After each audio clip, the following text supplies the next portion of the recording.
Hi, I'm Minister Ralf Friedrichs. Making a difference is my belief. Here's my challenge to everyone. I just want to challenge everyone, a challenge I'm also trying to live out. No matter how busy you are, there is always something you can do to brighten someone's day. Give someone a hug. Send a text with an inspiring quote. Friends, mail a heartfelt card. Tell someone how much you appreciate him or her. If we look, each day presents us with opportunities to share kindness throughout the world.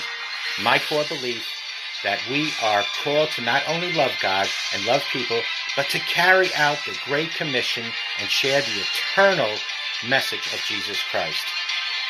My goal is to help you reimagine your life and let go of the thoughts and behaviors that undermine you so that a renewed and fulfilled you can emerge starting today. We must love one another as God loves each and every one of us. To be able to love, we, my friends, need a clean heart. Prayer is what gives us a clean heart. The fruit of prayer is deepening of faith, and the fruit of faith is love.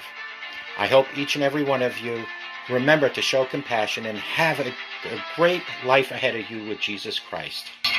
Good morning. My name is Ralf Friedrichs. I'm an addiction recovery coach, a life coach, a minister, and the host of this show, To Take Your Life Back Today radio show. You can see a video version of this if you go to YouTube under channel Take Your Life Back Today show, or you can just Google my name, Ralf Friedrichs.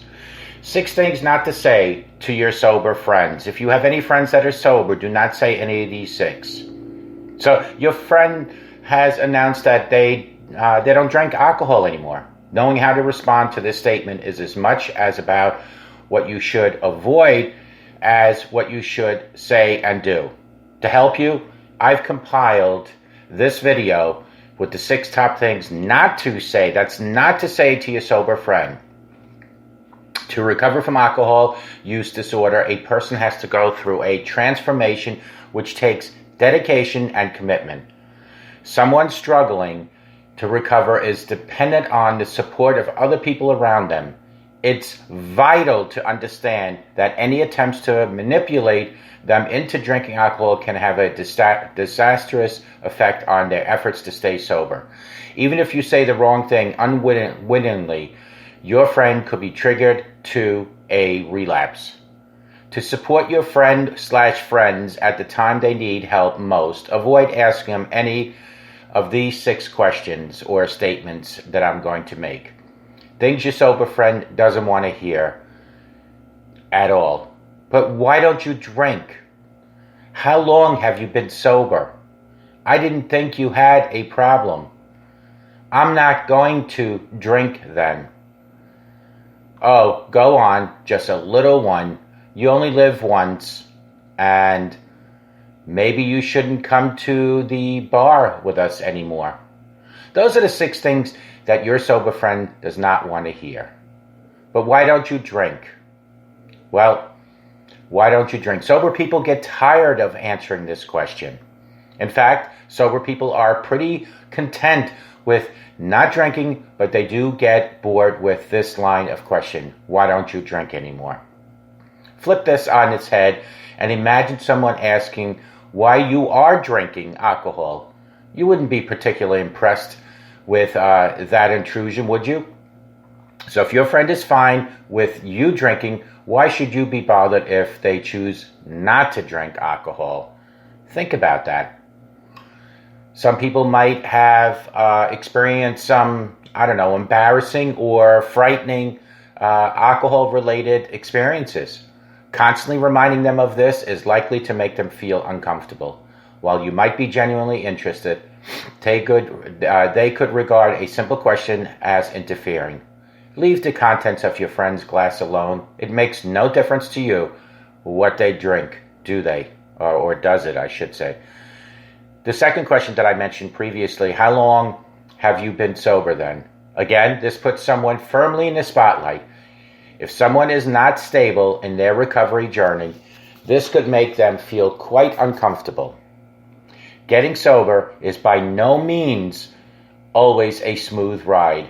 A high percentage of recovering alcoholics relapse more than once before they reach long-term sobriety. So, instead of asking someone how long they've been sober. Try focusing instead on how well they are doing.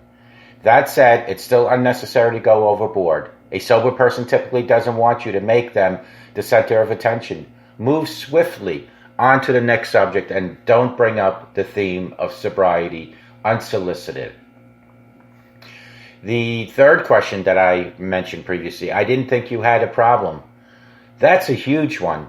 While this comment might be well-intentioned by you, it does nothing to reinforce a person's resolve to remain abstinent. Think about that. Indeed, by denying a problem exists, your friend could even feel you're implying that they don't need to stop. If you make a leading statement like that, I didn't think you had a problem, it can also make someone feel worse. The comment is laden with stigma attached to an alcohol problem. Even if only implied, this can compound the feeling of guilt and shame that a person in recovery often experiences. A more compassionate approach would be to say, well done, I'm proud of you, and so pleased you're making more positive choices. That's what you really want to say. Remember the fourth question, I'm not going to drink then? So you hear, you head to a bar with your friend and they order a Coke. Your response, oh, if you're not going to drink, then I'm not going to drink. Well, first of all, congratulations if you want to give up drinking. But remember, someone in recovery doesn't necessarily want you to stop drinking. They don't want you to make a fuss of all this hoopla. You should drink what you would normally drink. Don't draw attention to the issue itself. Don't draw attention to the person that has made the smart decision to quit. Number 5, the question was, oh, go on, just a little one. You only live once. Live a little, don't be bored. Well, for some people with major addiction problems that are trying to sober up, it can kill them. The problem a sober person has when they hear these words is that they feel they can't interject with, but I'm not boring. Because that in itself sounds, well, boring. Unfortunately, the nature of addiction is such that an alcoholic can't have just a little one without craving more. It's an addictive personality. See, for alcoholics in recovery, a single drink can be enough to trigger a full-bore relapse. To support someone recovering from alcohol abuse disorder, don't encourage them. Instead, support them. Chances are, if you find yourself encouraging someone else to drink, you could have a drinking problem yourself. Look in that mirror. Beyond this, to object to someone's intent to changing their lifestyle is simply a selfish attempt. Ask yourself some searching questions instead. And maybe questions that you might need to address yourself. But why, would you ask? Because if you're pointing the finger, maybe you're hiding something yourself. And remember the last question, maybe you shouldn't come to the bar with us. That is just plain mean. Because someone doesn't drink, they can't go to the bar with you. What if they are happy just to socialize with no alcohol involved? The best advice here is simple. Continue as normal with social arrangements and don't exclude friends in recovery from an invitation to the bar. The choice is theirs. Make it a wise choice. What to do next, you might be asking. Well, now you know what not to say to your sober friends. You should be much better equipped to deal with the situation if it crops up in the future. And it's so important that you adhere to not asking those questions. If you or your loved one is struggling with alcohol, don't hesitate to get in touch with our team of experts, being myself and some other people here to Take Your Life Back Today show.